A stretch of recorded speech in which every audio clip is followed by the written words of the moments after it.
안녕하십니까. 고전문학사의 마지막 단원에 와 있습니다. 고전문학사의 마지막 단원에 와 있다, 이런 이야기입니다. 우리 교재 560쪽입니다. 이번에는 우리 교재 560쪽에 보니까 뭐가 나오냐? 잡가가 나왔네. 우리가 정가, 그러니까 정식, 좋은, 긍정적 의미의 가사문학과 시조문학을 정가라고 했을 때 평민들에 의해서 불려진 잡스러운 노래를 우리는 잡가라고 한다. 그래서 조선 후기에 발생하여 개화에까지 창고구 한 형태로 주로 하류 계층에서 불렸던 유흥적인 노래다, 이런 이야기입니다. 그랬을 때 거기 나오는 가사 민요 시조 영향을 받아서 발생했다. 자연의 경치, 남녀 간의 애정, 풍자, 익살, 해악, 삶의 애환 등을 그 중심 내용으로 삼았다, 이런 이야기입니다. 다 이어서 그 다음에 나오는 이야기가 뭐냐? 거기 나오는 전문 속가, 속곡, 잡성, 잡요, 이런 노래고 전문 소리꾼의 구전시가다 했을 때, 그러면 거기 나오는 전문 소리꾼이란 무엇이냐? 사계축이라는 게 있어요. 유랑예인 집단입니다. 그리고 누가 있지? 삼패기생들이 있어. 기생 중에서 조금 수준이 떨어지는 삼패기생들이 있어요. 이들에 의해서 행해졌다. 다 이어서 갈래가 정제된 전선은 없었어. 유동성이 있었고 혼합적이다. 상층 문화를 모방했다, 이런 이야기입니다. 한자나 고사성어, 한시 이런 것들을 오남용함으로 해서 상류 지향적 문학이라고 이렇게 이야기합니다. 경기 12작가, 서작가, 남도작가 이런 게 있었다. 이번에는 거기에 유상가가 나오네. 경기 12작가 중에 하나예요. 그렇죠? 대체로 평민가사 계열의 잡가다. 다 이어서 거기 나오는 전문 가객들이 전승되었으며 주제는 봄의 경치 완상이다, 이렇게 나오죠. 자, 그리했을 때 거기 나오는 맨 밑에 대표작 잡가 한번 읽어보자. 이런 이야기 됐습니까? 갑니다.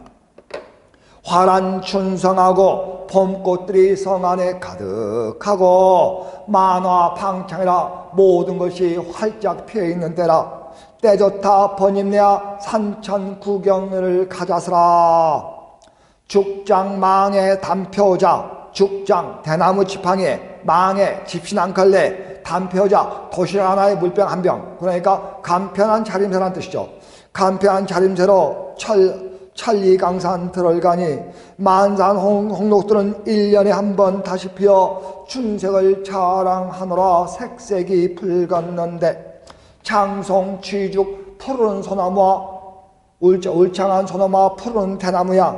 장송 취죽은 창창우르한데 기와 요초 남반 중에 꽃 속에 잠든 나비 차치 없이 날아난다. 유산 앵비는 평평금이요. 버드나무 위에 노란 깨꼬리는 금조각이 박혀있는 것 같고, 화관 전문은 꽃 속에서 춤추는 나비는 분분사이라 눈발이 날린 것 같다. 삼춘가절 좋으시고 도화가 만발하여 첨점이 불금이로구나. 어조적소 애산춘 고기잡이 배로 물을 거슬러 올라가 봄산을 즐긴다는 무릉도원야이냐 해가지고 여러분이 가만히 보고 있으니까 거기까지 뭐라고 나와? 봄의 경치 1이다, 이렇게 나와. 충경의 완상이다. 완상은 뭐야? 아주 느린 속도로 즐기는 걸 가지고 이야기합니다. 그렇죠? 그랬을 때 여러 여신 봄에 정취를 보여주고 있는데 대체로 어디에? 기와 요추를 주로 색채미에 초점을 맞추고 있어. 그래서 여기는 대단히 시각적이에요. 맞죠? 다음 두 번째. 양류세지 사서가니 버드나무의 가지 끝에 푸르름이 터여가니 황산공리. 황산은 지명입니다. 황산의 깊은 계곡에서 봄이라는 계절을 맞이하는 연명오류이 아니냐? 거기에 연명오류가 있는데 연명오류에다가 밑줄을 쫙 쳐놓으세요. 됐습니까? 그리하여 그 위에 나오는 무릉도원 있죠? 무릉도원이야에서 무릉도원에 밑줄을 쫙 그어줘. 그래서 무릉도원이나 연명오류는 같은 뜻이야. 왜냐하면 도연명이가 집 앞에 5그루의 버드나무를 심어놓고 살았대. 그래서 오류선생 도연명 그러거든. 그래서 도연명은 바로 뭐야? 무릉도원이요. 무릉도원은 뭐야? 동양적 성경이다. 이렇게 여러분에게 말씀을 드릴 수 있어. 그렇죠? 성경이다. 이렇게 말씀드릴 수 있다. 이런 이야기입니다. 됐습니까? 다음. 제비는 물을 차고 기러기는 물이 져서 거지중천 충초에 높이 떠서 펄펄펄 백운간에 높이 떠서 천리강산 머나 먼 길 어이갈고 슬피 온다. 제비는 여름철새죠. 그런가 하면 기러기는 겨울철새 아니야. 그러므로 계절의 순환을 여러분은 기러기와 제비를 가지고 이야기하고 있다. 이런 이야기야. 다음. 그래서 원산은 첩첩, 멀리 있는 산은 첩첩이 쌓여 있고요. 좀 더 가서 보니까 태산이 주춤하고요. 좀 더 가서 보니까 태산 안에 있는 기암 괴석이 보이고요. 그렇죠? 그에 층층이 쌓여 있고, 좀 더 가까이서 보니까 낙낙장송이 있고요. 좀 더 가까이서 보니까 그 낙낙장송의 가지가 바람에 흔들흔들하는 모습이 나와. 원산 첩첩, 여기서부터 우쭐우쭐 춤을 춘다. 여기까지는 뭐야? 말 그대로 원근법이야. 원근법에 한 묘사다. 이런 이야기예요. 다음. 칭암 절벽상의 폭포수는 콸콸 수영염 들여온 듯 이골머리 수록 저골머리 살살 열의 열골머리 한데 합수하여 천방저 지방저 속호라지고 펑퍼져 넌출지고 방울져 건너 평풍서울을 쾅쾅 흐르는 물결이 은옥같이 흩어지니 소부허유 문다받은 기산영수의 아이냐 그랬네요. 거기 나오는 기산영수도 세속적 무력을 초월해버린 공간이야. 소부와 허유는 세속적 무력을 초월한 중국의 고사에 나오는 인물이죠. 그러므로 무릉도원이나 연명오류나 기산영수 모두 같은 뜻으로 봐달라. 이런 이야기입니다. 문답받은 기산영수 이해하느냐 그랬어요. 그래가지고 시리 여기까지가 두 번째 범의 정치를 보여주고 있어요. 그런데 요 위에 있는 범의 정치가 시각적 색채민에 비해서 여기는 여러분 자신으로 대단히 뭡니까? 동적이야. 그렇죠? 이쪽은 정적이죠. 여기는 대단히 동적이야. 그리고 여러분 자신 시각적 요소와 청각적 요소가 가미되어 있다. 이런 이야기입니다. 뿐만 아니라 여기 있는 범의 정치가 뭐요? 한자가 남용되고 있는 데 비해서 이 부분은 고유어가 많이 쓰이고 의태어나 의성어 등을 많이 구사하여 사실감, 생동감, 현장감을 높이고 있다. 특히 거기 나오는 폭포수의 장관에서 뭘 보죠? 의태어나 의성어를 쓰므로 해서 현장감, 사실감을 높여주고 있다. 이런 이야기예요. 다음. 주곡재금은 청고조료 적다정조는 일년풍이야. 이건 써야 돼. 그렇죠? 뭐라고 쓰냐? 이렇게 쓸게요. 주곡재금은 청고절이야. 적다정조는 일년풍이야. 이랬을 때 여기 나오는 적자가 쌓을 적자예요. 그렇죠? 많을 따자요. 여기 나오는 정자가 소정자요. 뭔자요? 세조자다. 이런 이야기요. 그랬을 때 보세요. 쌓을 적이야. 많을 다야. 소정이야. 뭐라고요? 세조야. 그쵸? 이랬을 때 요놈을 읽어. 그쵸? 그리고 요놈을 읽어. 그러니까 이 두 개는 여러분 자신 음을 읽고 이 두 개는 훈을 읽어야 돼. 그러므로 소시 적다. 소시 적다. 우는 새는 무슨 새야? 소적새야. 됐습니까? 다시 한번 설명드리자면은 여기 나오는 적, 다, 그 다음에 여기 나오는 이 글자가 소정자예요. 그쵸? 그 다음에 여러분 자신 뭐 있습니까? 세조자가 나왔어요. 그러니까 우리식으로 쓴다. 쌓을 적, 많을 다, 소정, 세조 이래. 그랬을 때 여기 나오는 적, 다, 소, 세를 읽어야 한다는 이야기입니다. 그러므로 이건 음을 읽어야 돼. 그러니까 이건 훈을 읽어야 돼. 소시 적다고 우는 새는 소적새다. 이런 이야기야. 그치? 됐습니까? 그러므로 솥이 적다고 우는 새 뭐라고? 소쩍새요. 여기 나오는 소쩍새는 1년의 풍년을 미리 예시해 준다 이런 이야기예요. 그죠? 그랬는데 소쩍새가 뭐야? 귀척도죠. 눈물이 아롱아롱 피불고 가심에 팔불신 길은 해서 사정주의 귀척도도 있지. 뭐야? 접동새요. 총나라 망제가 죽었을 때서 척자지라고도 부릅니다. 뭐라고도 불러? 주걱새라고도 불러요. 그죠? 그래서 소쩍새, 귀척도, 접동새, 척자지, 주걱새 모두 같은 뜻입니다. 이때 주걱에 음을 빌린 것이 주곡이야. 그럼 이것도 소쩍새야.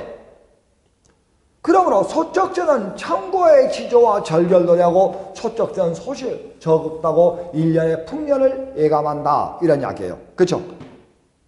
1년풍이다. 일출낙조가 눈앞에 어리는구나. 경계무궁 좋을시고 눈앞에 어라 경계무궁 좋을시고 이렇게 나왔네. 됐습니까? 그래서 봄에 흥칠노래한 잡가 유상가를 살펴보겠습니다. 대체로 사사조 운문체의 사음 뭘 띄고 있냐? 아니야. 운문체는 띄고 있지만은 대체로 글자 수가 안 맞아요. 음보도 잘 안 맞습니다. 그래서 가사문학이 형식이 파괴되면서 평민들에 의해서 불려진 게 잡스러운 노래, 즉 잡가다. 이렇게 보시면 돼. 그렇죠?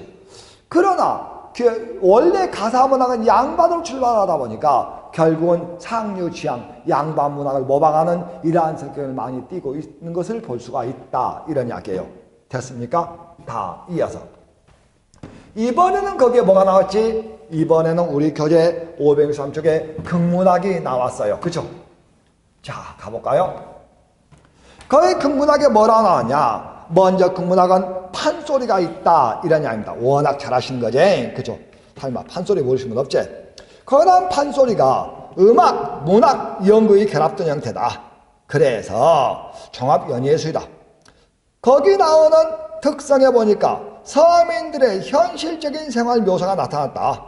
후대에는 양반과 평민이 공유했다. 그러면 여기 나오는 판소리가 양반과 평민이 공유할 수 있었던 이유는 뭐냐? 바로 주제의식의 양면성입니다. 취향전하면은 계급을 초월한 남녀 간의 사랑, 탐관오리 척결 이런 측면에서 본다면 평민문학의 주제와 가깝지만은 연려 불경이브라 연려는 두 지아비를 삼기지 않는다 그러면 양반들의 유교사상과 딱 맞아떨어져. 그러므로 이러한 주제의식의 양면성 때문에 양반과 평민이 공유할 수가 있었다. 무엇을? 판소리를. 그죠? 다음 내용은 극적인 요소가 많고 민속적이며 희곡적이다. 미의식은 풍자적이고 해학적이며 골개미가 거의 대부분이다. 성격은 구비문학이야. 유동문학, 적층문학이요. 서사성, 전문성, 다양성, 종합열성 이런 것들을 갖는다. 다음 이어서 말입니다. 거기 나오는 운문체, 산문체가 결합되어 있다. 그렇죠? 다음 이어서 양식은 서사양식이야. 판소리는 서사문화로 구분합니다. 무대예술이긴 하지만은 대체로 서사문화로 분류한다고 제가 문학 장르편, 현대문학의 시작에서 말씀을 드렸습니다. 문학이론에서. 그랬을 때 거기에 뭐가 나왔어? 판소리가 나왔단 말이야. 그런데 이 판소리에서 여러분들은 누가 필요하죠? 광대와 고수가 필요해. 광대와 고수가 필요하다 이런 이야기입니다. 그런데 광대는 창, 안일이, 팔림 이 세 가지를 한다. 창이라고 하는 것은 우리 교재에 나온 대로 뭐죠? 음악적 요소야. 그래서 우리가 창으로 부르는 부분이 여러분들 잘 아시는 뭐죠? 운문체로 나타난 것이다. 이런 이야기입니다. 그리했을 때 여기 나오는 창은 말입니다. 뭘 구해야지? 대체로 비장미를 구해. 아니라고 하는 것은 서사적 요소로서 일종의 사설이야. 일종의 사설이다. 이런 이야기입니다. 그래서 대체로 여러분들 하시는 비장미를 구하기 위해서 여기는 뭘 구해야지? 골개미를 구해. 이 발림은 뭐죠? 무용적 요소야. 뭐죠? 몸짓을 이야기하는 것이다. 그죠? 그랬을 때 음악적 요소와 서사적 요소와 무용적 요소를 지닌 종합 연희예술이다. 이런 이야기입니다. 됐습니까? 이때 여기에 있는 뭐죠? 발림인데 이 몸짓은 그게 둘로 나온다. 그래서 발림과 뭐 나오죠? 너름새로 나온다. 이때 여기 나오는 발림과 너름새는 몸짓이라는 공통점이 있지만은 여기는 몸짓만 있는 게 발림, 너름새는 몸집에다가 창 또는 안일이를 동반한다. 그렇죠? 너름새는 창 또는 안일이를 동반한다. 이런 이야기야. 그치? 됐습니까? 이번에는 고수는 장단을 맞추는데 얘는 뭘 하죠? 추임새, 얼씨구, 좋다. 이러한 추임수를 집어넣어준다. 그러면서 뭐죠? 조흥, 즉 흥을 끌어올리는 것이라 한다. 이런 이야기입니다. 맞죠? 그랬을 때 여기 나오는 이걸 판소리에 3요소, 이걸 묶어서 판소리에 4요소 하고 이렇게 이야기합니다. 장, 안일이, 발림을 판소리에 3요소, 추임새를 묶어서 판소리에 4요소 이렇게 구분한다. 이런 이야기야. 맞죠? 이렇게 봐. 우측 책 날개보세요. 거기에 마지막에 이제 관계까지 있겠다. 다음, 거기 보시면 판소리에 장단이 나오는데 휘머리, 엄머리, 자진머리, 중중머리, 중머리, 진양조야. 그랬을 때 휘머리, 자진머리, 중중머리, 중머리, 진양조 이렇다. 이리 했을 때 여기 나오는 중중머리를 중심으로 앞으로 갈수록 빨라지고 뒤로 갈수록 느려진 것이다. 그러므로 우리가 알고 있는 가장 빠른 장단을 휘머리 장단이라고 한다. 이런 이야기입니다. 그래서 대체로 클라이막스, 극적 반전 이런 걸 가져올 때는 이걸 많이 씁니다. 자, 여기 나오는 자진머리는 휘머리보다 느리지만 상당히 빠른 장단에 해당한다. 그래서 아주 경쾌함을 가져올 때, 흥겨움을 가져올 때 쓴다. 그렇죠? 여기 나오는 중중머리를 저는 뭐라고 하냐? 가장 안정감이 있는 일종의 평음조다. 평음조다 이렇게 이야기합니다. 여기 나오는 중모로 빠지면 약간 느린 장단이야. 하지만 진양조는 가장 느린 장단이야. 그래서 저는 이걸 뭐죠? 애연조라 그래. 슬퍼. 다시 하게서 춘향이가 옥중에서 부르는 옥중가, 여러분 자신은 심체가 인당수에 빠져 죽기 전에 부르는 노래, 이런 것들은 전부 다 뭐죠? 여기 나오는 애연조일 것이다. 이런 얘기입니다. 슬프지? 그러므로 휘머리 장단을 쓰냐 진양조 장단을 쓰냐에 따라서 점점 앞으로 빨라짐에 따라서 그게 분위기도 달라진다. 그런데 여기 나온 판소리가 전라도 보성 판소로 오면서 뭐가 생겼어? 엄몰이라는 장단이 생겨났다. 그렇죠? 이 엄몰 장단은 여기 휘머리와 자진머리의 중간 형태다. 상당히 빠른 장단이다. 그렇죠? 그래서 원래는 휘머리, 자진머리, 중중머리, 중머리, 신양조였으나 엄몰 장단이 추가되어서 6개의 장단으로 본다. 이러한 이야기입니다. 됐습니까? 다음, 이어서 그 밑에 보니까 판소리는 17세기에 아마 형성되었을 것이다. 그렇죠? 그러다가 18, 19세기에 여러분들 잘 아시는 누굽니까? 널리 여기저기서 판소리 12마당에 불리우다가 19세기 후반 신재요 밑줄 신재요가 등장함으로 해서 판소리 6마당으로 그걸 정리했다. 이런 이야기입니다. 그렇죠? 기억나시죠? 그래서 거기 나오죠. 20세기 세태 바로 밑에 보세요. 그 밑에 보면 뭐가 있어? 춘향가. 그쵸? 이어서 뭐가 있어? 심청가. 뭐 있습니까? 흥부가. 이어서 수궁가. 됐습니까? 적벽가. 이런 것들을 가지고 5마당이라고 했다. 이런 이야기입니다. 그런데 이제 들으세요. 여기서 여기까지 여기 나오는 춘향전, 심청전, 흥부가, 수군가 이런 것들은 공통적으로 우리나라의 고대 설화가 가창된 것이다. 그렇죠? 그래서 고대 설화가 뭘로? 판소리의 춘향가로 이것이 춘향전으로 발전한 것이다. 이런 이야기야. 그러나 여기 나온 적벽가는 삼국지연이 나관중이 쓴 것이죠. 삼국지연이 중 적벽대결을 다룬 것이다. 그러기 때문에 이건 수입산이야. 적벽가는. 그리고 삼국지연 소설이 먼저 나오고 판소리가 나중에 나온 경우 이건 뭐죠? 설화가 판소리로 나중에 소설로 간 경우야. 그러니까 순서가 바뀐 거죠.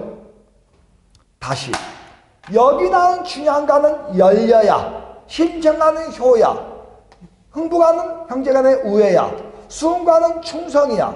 그러니까 삼강오륜 중에서 뭐에서 충, 효, 여를 노래하고 있는 것이 여러분 자신 뭐죠? 판소리라는 이야기입니다. 그런데 여기다가 뭐가 있어? 병강세타령이 있어. 이 병강세타령은 18세기까지 불려진 걸로 이렇게 알고 있으나 이 병강세타령은 내용이 뭐죠?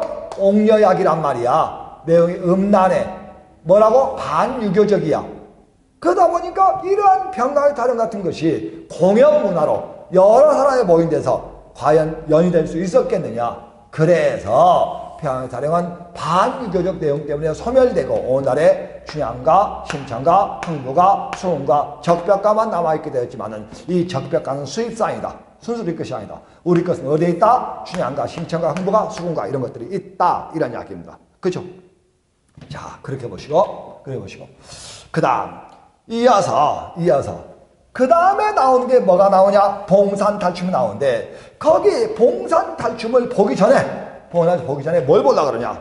거기에 보는 564쪽 맨 하단에 한국의 연희문화가 나온단 말이야.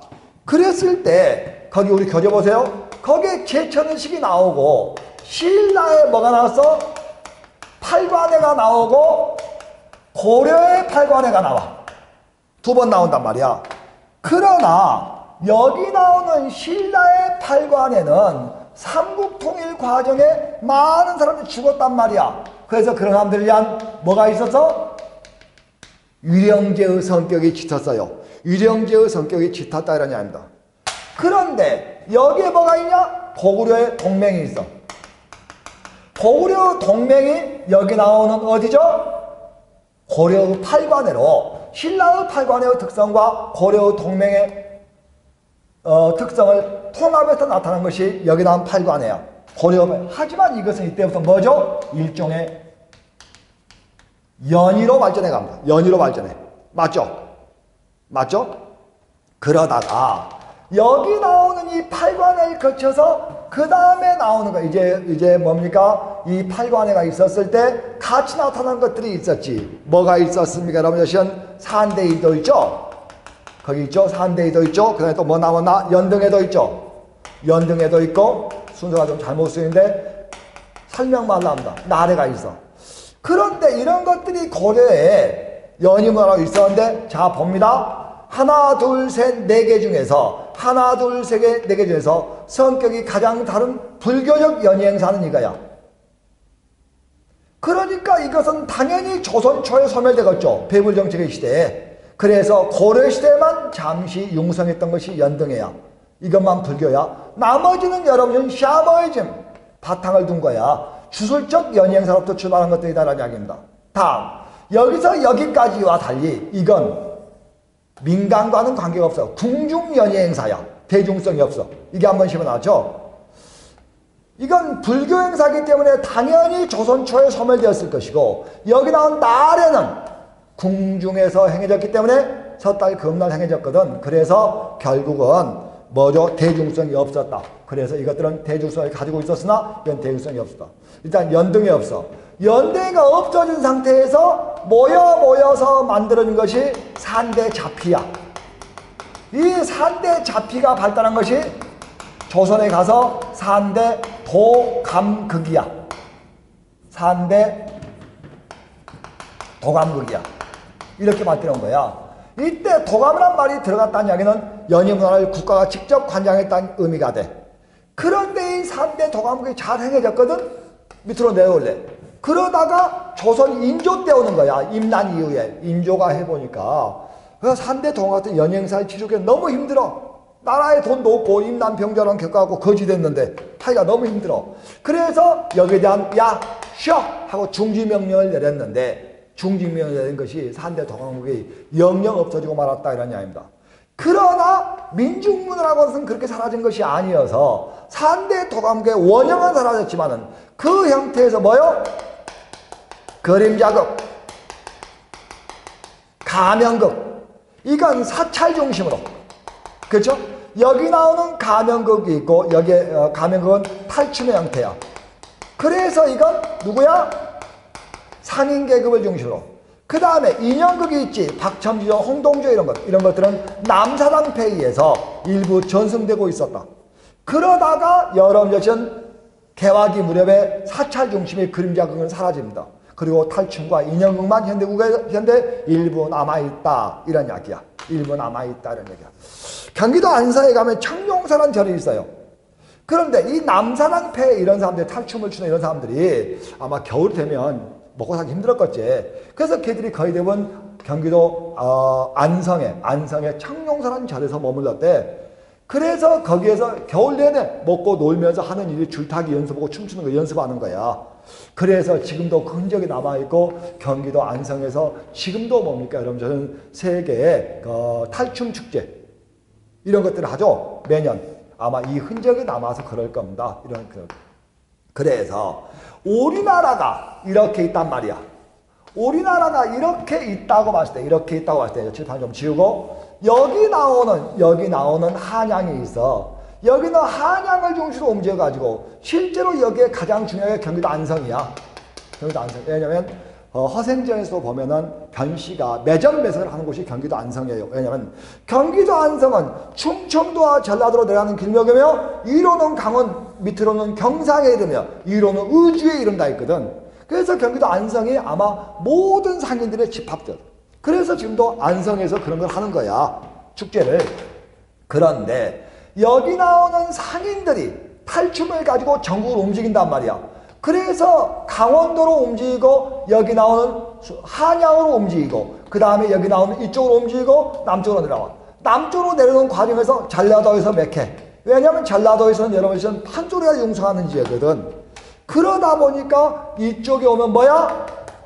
수영야유, 동네야유 이런 식으로 발전하고 이쪽으로 오면은 강원도 여러분 관노탈춤, 강릉이죠? 관노탈춤 이렇게 발달하고 여기에서 이제 여러분 양주 별산대 놀이부터 아주 다양한 형태로 존재하게 됩니다. 뿐만 아니라 위로 올라가서 북청 사자도론까지 그리고 여기 나온 해서 3대 탈춤이라고는 은율탈춤, 강양탈춤, 봉산탈춤 이런 것들이 여기서 발달하는 겁니다. 그런데 얘들이 누구라고? 전부 상인들이야. 이 상인 계급은 전국을 갈고 다녀. 보부상이니까. 갈고 다니니까 실은 여기에서 행해지는 탈춤이 여기서 거의 유사하게 행해지는 경우가 많아. 그래서 탈춤에 나오는 말뚝이 같은 인물은 전국의 모든 탈춤에 다 등장해. 왜? 여기 나온 이 사람들이 다니면서 공연을 하면서 흔적을 남기고 나면 그도 배워 또 하고 그러니까. 그래서 전라도 지역을 중심으로는 연희문화 중 판소리가 융성하되어 남을 전국적으로 뭐죠? 여기 나온. 그럴 수밖에 없는 게 전라도에서 판소리를 하던 사람들은 단골네들이거든. 무당이야. 정착민들이야. 그러나 여기 나온 탈춤을 하는 사람 누구야? 상인 계급이야. 전국을 갈고 다녀. 그래서 특성이 완전히 달랐다. 그렇죠? 그래서 여기 나오는 판소리는 양반과 평민이 공유하는 문화겠지만은 여기 나온 탈춤은 철저히 평민이다. 그렇죠? 거기에 보시면은 우리 교재 565쪽에 하는 이야기가 바로 그거야. 특히 거기 나온 해서 3대 탈춤, 봉산, 은율, 강령, 산대놀이, 송파, 산대놀이, 양주, 별산대놀이, 오광대 나오죠? 거기 나오는 야유, 그래서 경상 좌도 지역이다. 수영야구, 동녀야구 나오죠? 쭉 한번 읽어보시면 나와.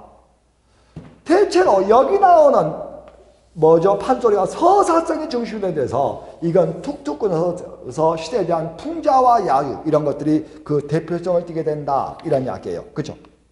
다음. 그 다음에 나오는 봉산탈춤이 나오는데 여러분이 읽어보셔도 될 것 같아. 한번 읽어보시고 한번 봐주십시오. 그렇죠? 자, 이 시간의 마지막 한문학에 와 있습니다. 그리고 고전문학의 마지막이야. 한문학도 한 두세 가지만 하려고 그래. 거기에 나와주고 있는 한자의 전례가 언제야? BC2세기야.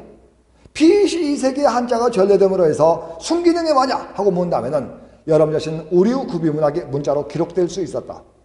역기능은 뭐냐? 거기 나온 대로 국자의 발명이 지연되었다. 우리 문화가 4대 모화상에 젖어들었다. 그 다음에 순수 고유문화의 위축을 가지고 왔다. 됐습니까? 거기 보시면 작품에 을지문덕 나오네. 여수장 우중문시에. 그렇죠? 신라 한문학 나오죠? 거기 나온 치당태평성, 그 다음에 화왕계, 개원필경, 화랑색이 다 들어보셨죠? 고려시대에 오면 동명왕, 제왕기, 동국이상국집. 동국은 우리의 국호고 이상은 원래 이시성을 가진 재상이라는 뜻인데 사실 이 규모는 재상은 아닙니다. 그래서 여기 나온 동국이상국집, 우리나라의 이시성을 가진 재상이 쓴 문집이라는 뜻이에요. 직역하자면 그렇습니다. 거기 나온 조선 전기 나오고 조선 후기가 나와. 읽어보시고. 그래서 어린 잡아서 고려시대를 보면은 여러분들 아시는 뭐죠? 유불선이 혼합하던 한문학계였다. 그러나 여기 나온 조선 전기에 오게 되면 말입니다. 전기에 오게 되면 뭘 오게 되지? 순유교적 한문학이 된단 말이야.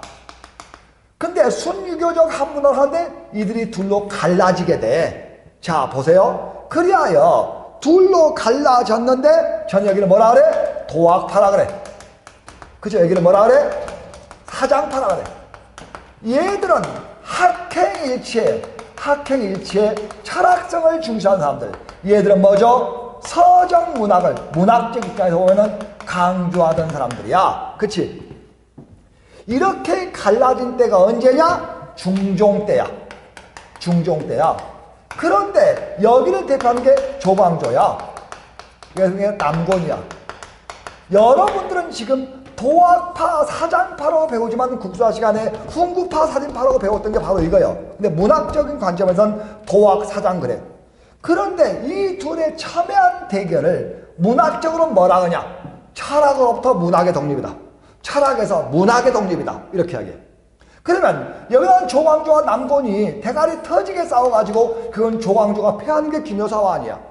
그랬을 때 결국은 문학적으로는 사장파의 승리를 가져온다는 겁니다. 그랬는데 이 사장파의 가장 커다란 문제점은 무엇이냐? 철학성을 바탕으로 하지 못하니까 뭘로 가버리지? 관념적 한문학으로 흘러버려요. 그러면 이걸 극복할 필요가 있었다. 그렇죠? 극복할 필요가 있었다. 그래서 극복하고자 나온 것이 순정문학파야.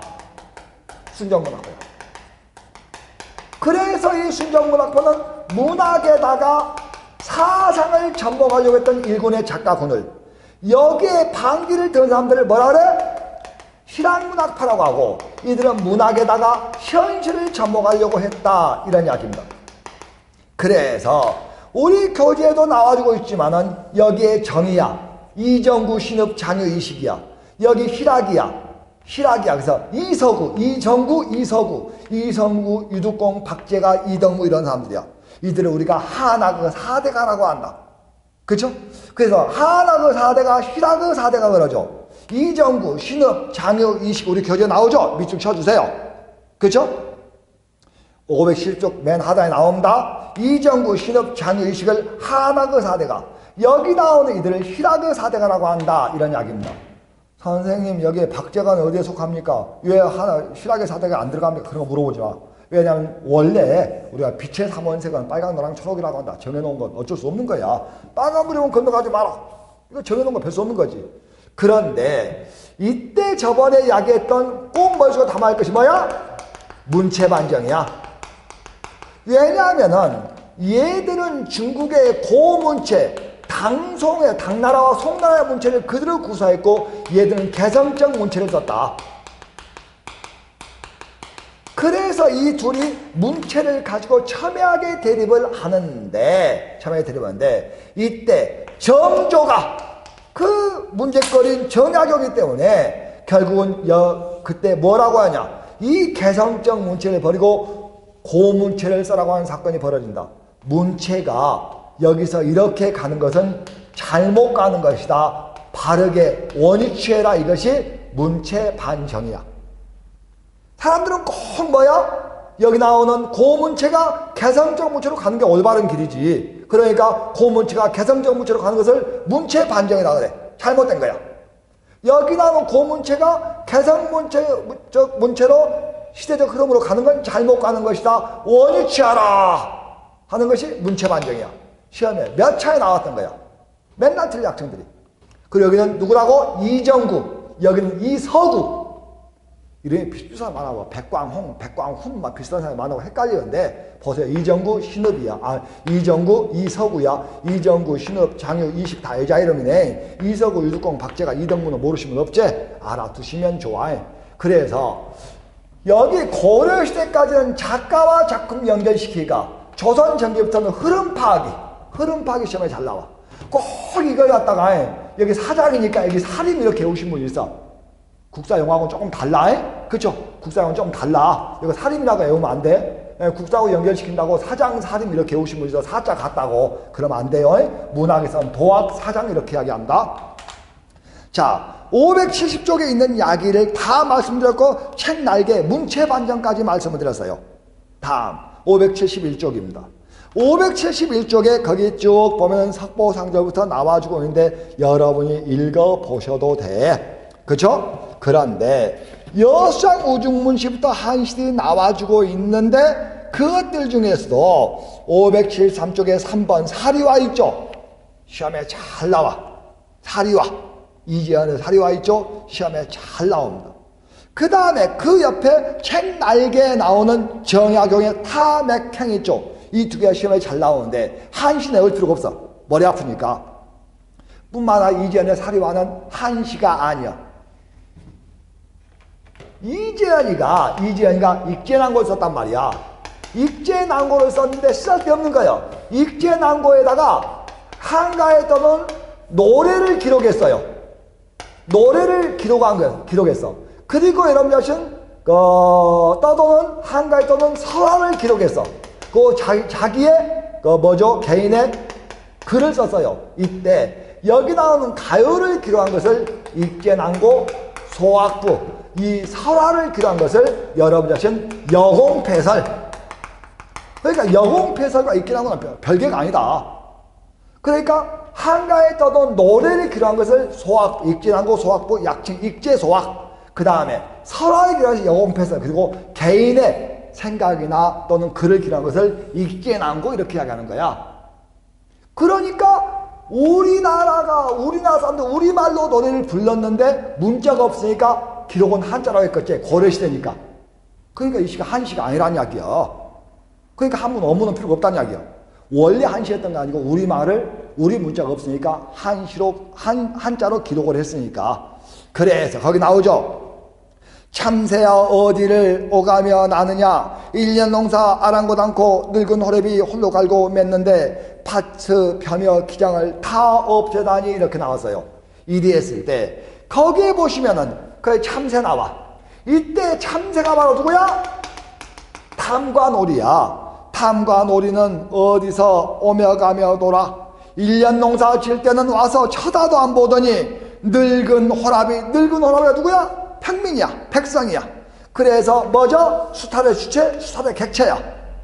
늙은 아비 홀로 갈고 매는데 밭을 펴며 기장을 다 가져가 버린 거야. 그렇죠? 그래서 탐관에 대한 풍자, 비판을 노래한 것이다. 이런 이야기입니다. 사리와 시험에 잘 나와. 다음. 그러나 573의 우측이야. 573의 우측에 바로 옆에 한자성어 나오죠. 한자성어 가령주구. 봐주십시오. 자, 마지막으로 우리 교재 513쪽 책 날개야. 정약용의 보리타작의 노래 타맥행 나오죠. 한번 읽어볼까요? 새로 걸은 막걸리가 잿빛처럼 뿌옇고 큰 사발 보리밥 높기가 한자로세. 밥 먹자 도리깨 잡고 마당에 나서니 검게 단 두 어깨 햇볕받아 번쩍이네. 옹해야 소이내어 팔 맞춰 두르니 삽시간에 보리 나달 온 마당에 가득하네. 죽어왔는 노랫가락 점점 높아지는데 보이는 이 지붕의 폴리티컬 뿐이로다. 여기까지가 지금 뭐지? 농민들의 건강한 삶을 보여주고 있는 거야. 그 기색을 살펴보니 즐겁기 짝이 없어 마음이 몸에 노예가 되지 않았네. 낙원이 먼 곳에 있는 것이 한데 무얼 하고 나는 지금까지 벼슬길을 헤매고 있었는고 해가지고 자신이 살아온 삶을 반성하고 있는 것이죠. 노동의 즐거움, 노동을 통한 건강한 삶의 추구해서 그 탐욕행과 거기에 난 사리와 두 개만 잘 알으시면 돼요. 나머지 작품들은 이런 작품도 있다 이 정도만 보면 되지만은 거기 나오는 사리와는 시험의 단골입니다. 그렇죠? 한자성어와 연결시키기도 시험에 잘 나오고요. 거기 나오는 뭐죠? 황자, 화왕, 레거비 이런 것들 외울 필요 없어. 한시는 필요 없어. 그렇죠? 원문과 한글로 번역본을 꼭 외워주시기 바랍니다. 자, 여기까지 해서 우리가 현실적으로 시험에 나오는 우리 국어의 고전문학을 모두 마친 겁니다. 다음 시간에 한 2시간 정도 돼가지고 한자 한문편을 제가 수업을 해서 우리 수업을 완전히 마치도록 그렇게 하겠습니다. 오늘 여기까지 했습니다. 고생들 하셨습니다.